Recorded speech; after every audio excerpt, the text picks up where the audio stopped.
All right, yo, what's up? This movie Geek Griff. I wanted to make a little post, a little video on this is my little post Oscar thing. Um, Oscars didn't do it for me this year. Some movies got overlooked, some people got overlooked. But so Honora was kind of like the big winner, and I remember when it came out last year. I remember I saw the trailer, but I forgot about it because it was so unmemorable, unmemorable. It wasn't memorable. Anyway, it's basically a story of a prostitute who marries a guy who has money, and then his family finds out that the guy fell in love with a prostitute, and they try to like get him out of the marriage, and it's like a Russian oligarch. I guess hilarity ensues. I'm about to watch it, so but on the surface, the other stuff that was out there, Dune 2, The Brutalist, I think A Complete Unknown, heavy stuff, the substance. The trailers look good, and this is like it's like a part. The first thing is that was a wiffle ball of a movie to win Best Picture. To me, everything here is in my honest opinion. Okay, in my honest opinion, as a movie lover, as a movie buff, as a movie aficionado, as a cinephile, it didn't make the cut for me to win. I think Academy the Academy guys that vote on stuff, the Academy members that vote on stuff, is just a bunch of old dudes who like softcore corn type movies where they can get their little jollies off watching somebody. It was basically like a Nora, I guess, is an updated. What's the Julia Roberts Richard Gere movie back in the '90s? Not Pretty in Pink. What is it called? Pretty Woman. Pretty Woman. Pretty Woman.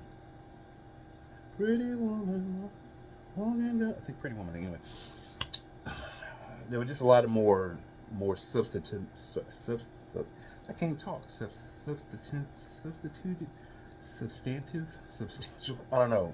There were more heavier movies that should have won. I don't know. The only reason I could see is one see that Honora won is that old crusty dusty Academy members like watching softcore porn in their movies. Sort of like how Jennifer Lawrence won for Silver Linings Playbook. In that movie, she wasn't really that good. She just ran around in her little jogging suit for half the movie, everything bouncing around, and I think that's why she won because she had like one scene with De Niro where she actually acted it. But other than that, it's like y'all just like seeing Jennifer Lawrence run around in this little skimpy stuff. But anyway, same for Halle Berry in Monsters Ball back in 2001. But anyway, it just doesn't seem like a movie that should win Best Picture. Kind of like back in 1998 when Shakespeare in Love beat Saving Private Ryan, the ultimate Best Picture upset of bullshit. But anyway, I digress. I'm gonna watch Nora. But here's the thing, and you can tell by trailers, and a lot of people say you can't. I want to put this shit to bed in the line, break it down so if you have to be broke and nobody can say shit, or people can say shit anyway. It's their opinion. Art is subjective. To me, in my honest opinion, you can judge a movie by its trailer. I know everybody says you can't, but it's bullshit. 80 to 90% of the time, you can judge a movie by its trailer. You can't. You can tell if it's gonna be good or it's gonna be bullshit. To wit, when I watched that Anora trailer, I was like, man, some bullshit. It wins Best Picture. I'm like, what? That movie did. I watched the trailer again. She's like, nah, yeah, I remember it now. That's some dumb shit. That wins Best Picture over this other shit. Over Dune, and I'm not even a big fan of Dune 1 or Dune 2. It was good. The visual effects were awesome, but the story was kind of because Timothy Chalamet to me as an actor kind of But the movie, yeah, if they didn't give Denis Villeneuve a director nod for part two, and they didn't let him win the first time for part one. But anyway, trailers. If you, this doesn't apply to everyone. You have to be a true movie lover, true movie geek, movie nerd, movie buff, cinephile. If you watch movies for all your life, like me, movies are my sports. I'm not a sports guy. Movies are my sports. I've been watching movies. My first job was in a movie theater as an usher and a concessionist. 15 years old. Movies are my thing. I've been watching movies are have comforted me my whole life through all kind of shit. AMC with Nicole Kidman singing Heartbreak feels good in a place like this. As corny and cheesy as it is kind of true.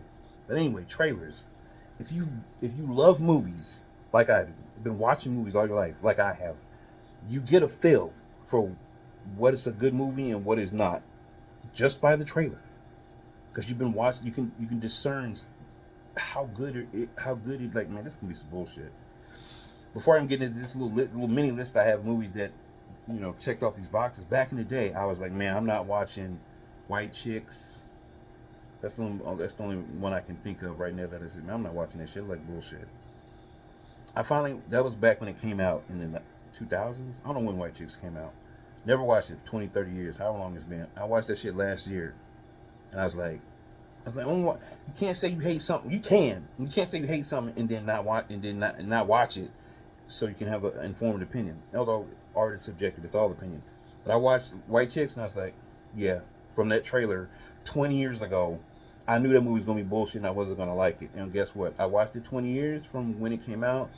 I sat down and watched it, and guess what? I didn't like the shit.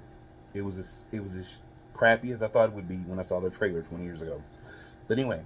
And this is gonna have to end up being something else. Trailer to movie. From the trailer I saw to the movie I saw, there's a list of things that is here. You can judge a movie by its trailer.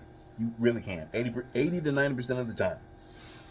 And this one, I'll make that the last one because it's kind of controversial. Heretic came out last October. Hugh Grant trapping those little girls in his house. Saw the trailer, looked awesome. Looked very intriguing. Saw the movie, great movie. 4 stars. Red One came out in November, I think. I don't know why they did a Christmas movie in November, but Red One looked mid. I saw it. It was mid. The Wild Robot trailer looked awesome. The movie was awesome. 4 stars. Venom. I haven't liked any of the Venom movies. I hate the Spidey-less Sonyverse. Venom 3 Last Dance. Saw the trailer. Looked stupid as shit. I finally watched it the other day on Netflix. From the trailer, just like I thought, the movie was trash. Finally, Craven. I am kind of oppositional viewpoint. I have unpopular opinion. I didn't think Craven was that bad. And people had built it up. I watch John Campy a lot on YouTube. He's my main guy. But like, I heard so much bad things about Craven. And I watched it and I was like, it's not that bad. It was better than Madam Web to me. It was better than Morbius to me. It was better than Venom to me. Craven on its, and when I watched the trailer, I was like, it don't look that bad. Dude look kind of badass running around, stabbing people with rhinoceros tusks and shit. And I watched the movie and I was like, it wasn't that bad. Craven was not that bad. It was better than Madam Web. It was better than Venom. It was better than Morbius to me. And that's from the trailer. I saw the trailer. I was like, this don't look that bad to be a Spidey-less Sonyverse movie. And the movie wasn't that, like, if it wasn't connected to Spider-Man and was its own little superhero movie or whatever, it'd been pretty good. I actually liked Craven. Yeah. So those, like Craven, Heretic, Red One, Venom, and The Wild Robot. Now, so there are a bad trailer that was a good movie for me was Transformers 1. I love Transformers, going all the way back to the 1986 animated movie. So when I saw how jokey they were being in the first trailer, I was like, man, this is going to be some bullshit. The first Transformers 1 trailer, they were doing pratfalls and shit. I was like, this is going to be dumb. And I didn't go watch it for like a month. I think I saw it about a month or two after it came out. Bad trailer, good movie, Transformers 1. So I got fooled. That's an anomaly. Trap, the M. Night Shyamalan movie with, I can't think of old boy's name, Justin Hartnett. Josh Hartnett. Great trailer, bad movie. The third act fell apart. But I thought it was going to be really good. It's an anomaly. I thought it was going to be good. It wasn't. And finally, the Crow reboot. The trailer looked like trash. The movie was trash. I mean, it had a lot going against it. They shouldn't have done it.